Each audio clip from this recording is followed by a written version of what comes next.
Hi again. I guess this is a postscript to the video I posted yesterday.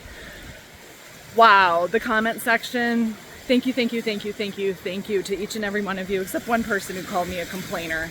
Yeah, I mean, I'll take that with a grain of sand because there are times when I complain, but I don't feel like yesterday's video was a complaining session. It was simply, this is what's happening in my life. I'm struggling and I'm sharing my struggle. And there was a huge part of yesterday's video that I didn't touch on because I didn't want to complain. I didn't see like the relevance. Well, I did. I guess I just didn't want to make the video super long. So I'm adding this postscript. The straw that kind of broke Allie's back on Monday night of this week. Today's Thursday morning. Day 2, 75 hard. Doing my second workout of the day. Let me just tell you real quick what 75 hard is. There's tons of videos online, of course, and a YouTube channel, and an amazing community on Facebook, and just lots of inspiration. But basically, 75 hard is you have to do these things every single day. If you don't complete it, then you have to start over.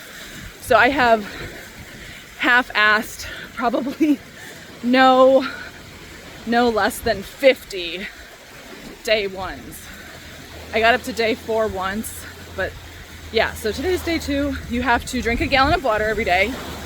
You have to do 2 45-minute workouts, at least 3 hours apart from each other, and one has to be outside. You have to read 10 pages of a nonfiction self-improvement book. You have to stick to a clean diet with no cheat meals and no alcohol. And you have to take a picture of yourself every day. Am I forgetting anything? No. If you do all of those things, you get to move on to the next day. And when you get through 75 days, then you get to say you did 75 hard. Okay. Where was I? Yeah, so while I was in the middle of dealing with, I don't want to use the word dealing, helping my mom through a very difficult season, I thought it would be a good time to do an upgrade on my house. Something that I've wanted to do for years and years and years. And I worked really hard and I saved up the money. Hello. I saved up the money to be able to do it. And so I asked around if anybody knew a carpenter who could build a floor-to-ceiling, wall-to-wall bookshelf and a built-in desk. That's it. Like a bookshelf and a desk. We're not talking like a new bathroom, a new kitchen, like just a bookshelf and a desk. And someone who I've known for like 15 years, totally trust, who's done like electrical work for me, recommended one of his friends, highly recommended one of his friends. So, and this is where this has to do with childhood trauma, CPTSD, being raised in a cult where you don't get those skills and those experiences that people who didn't grow up like that got.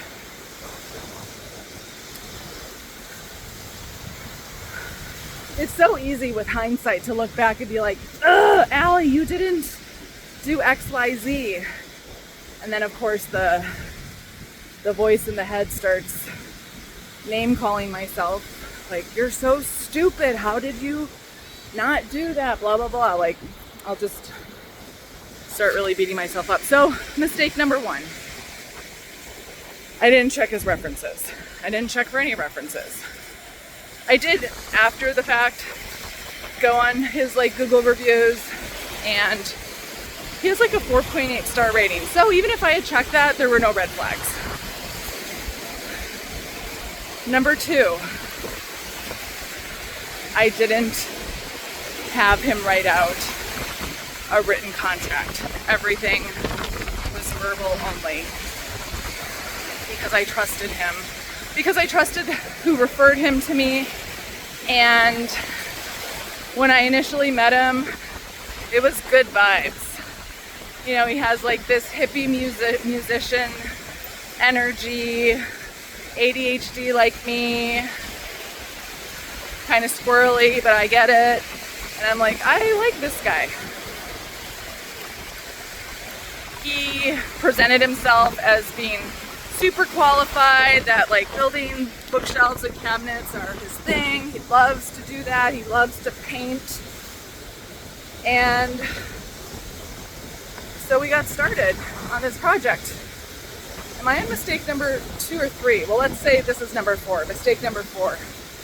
I paid him up front. Cash. Well, a check. Cash. I paid him up front with a check. I should have only paid a third or a half. So the project began, and I don't know, is this part of like the programming of Watchtower and cult organizations? They get you to not trust your gut, to silence that little voice that says, this is not right. This was not the agreement. Slow down. Let's pause and think. It's like those timeshare salesmen who are like, only if you sign this contract today, you get this deal. It's like, no, don't rush me into making decisions that involve large sums of money.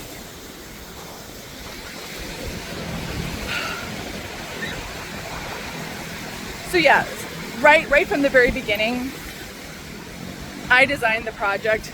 He said he would, but he was struggling. I like doing that sort of thing. So I did, and I showed him my drawings. He's like, yeah, I love this. I love working with you. This should have been a red flag when he said, you know, I thought I really liked working alone, but you know, I really like being part of a team. I like working with you. You have a great eye for detail. You should be a contractor. Again, that's kind of love bombing-ish. I don't know if he was consciously doing it to appeal to my ego, but looking back, I'm like, no, dude, I'm your boss. I hired you to do this job. I should not be doing the work. If the waves are too loud on this, enjoy. It's kind of windy today.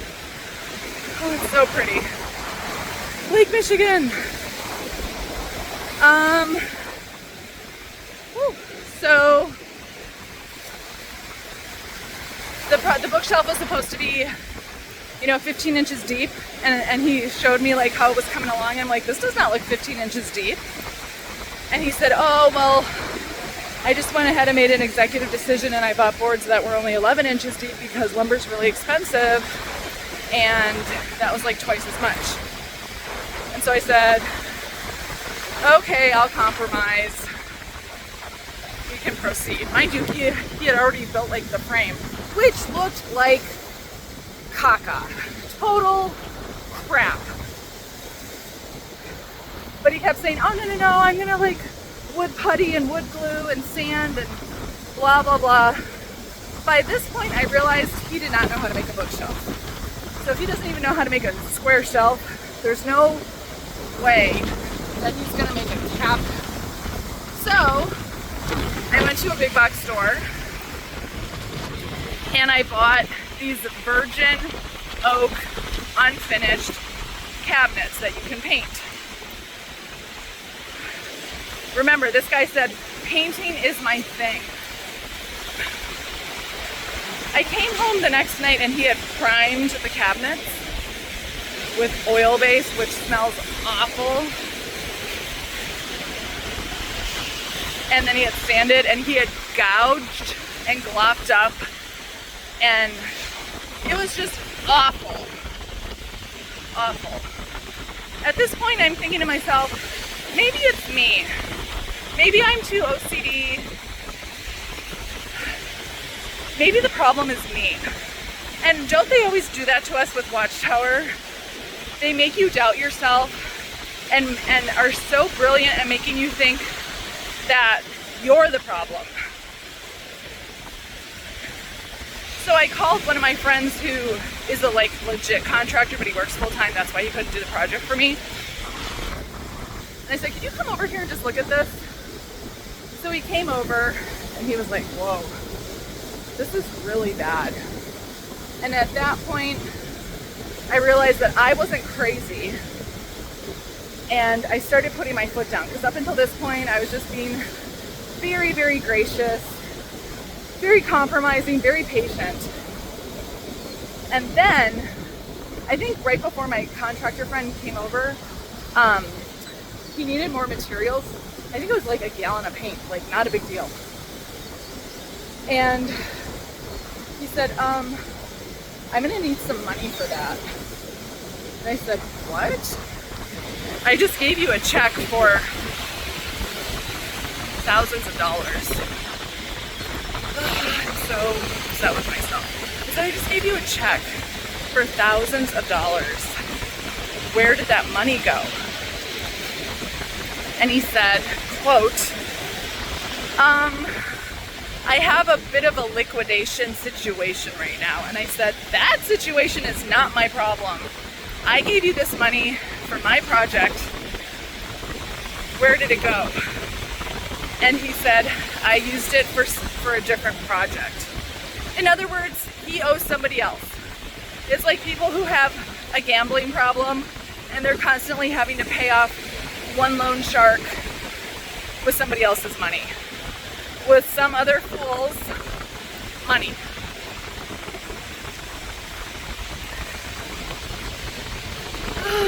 So at this point I'm getting worried. And the shelves are looking like crap. And he's ruined my virgin cabinets.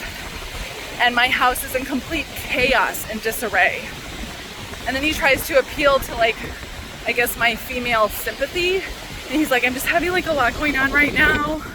And I said, I'm sorry you have a lot going on right now. I do too, but I need this project to be finished and done correctly. Oh yeah, I'm gonna do it. Okay, let's just fast forward all this. I came home Monday night from work after he actually spent a full workday working. Crap, it's very windy. Let's go this way. Now let's go this way. And I saw these cabinets that the shelf that he had assembled, and I don't even think an 8th grader in home ec class could make it look that bad. Sorry, it's just like so windy. Maybe let's walk backwards. Somebody said that that's really good for your knees. Walk backwards. So I lose it. I'm not a crier, but I think it was just the culmination of the whole year. I just lost it. And I felt so alone. I felt so used. And that's when I put that really kind of like SOS 911 Facebook post. Which was a good thing because I got a lot of great practical advice. Number one being, call the police. This is contractor theft. He used the money you gave him for your project for something that wasn't related to your project. It was really weird to call the police because I'm not like, I don't call the police. Because, again, Watchtower would be so proud. I isolate and I try to take care of things myself. Oh, your kid got molested? Let the elder, we're just gonna take care of it here. We don't need to call the police. That, I'm like, I thought I had done so much work, but it's still showing up. Oh, hang on. All right, I really hope this works and that you can hear me. So the police got involved. This really, really nice officer came over while I'm blubbering and saw the situation. And yeah, so they got involved. Let's walk backwards again. And somebody else who had seen my post, she sent her husband over to look at it, the mess, and he came out of retirement and he's helping me now.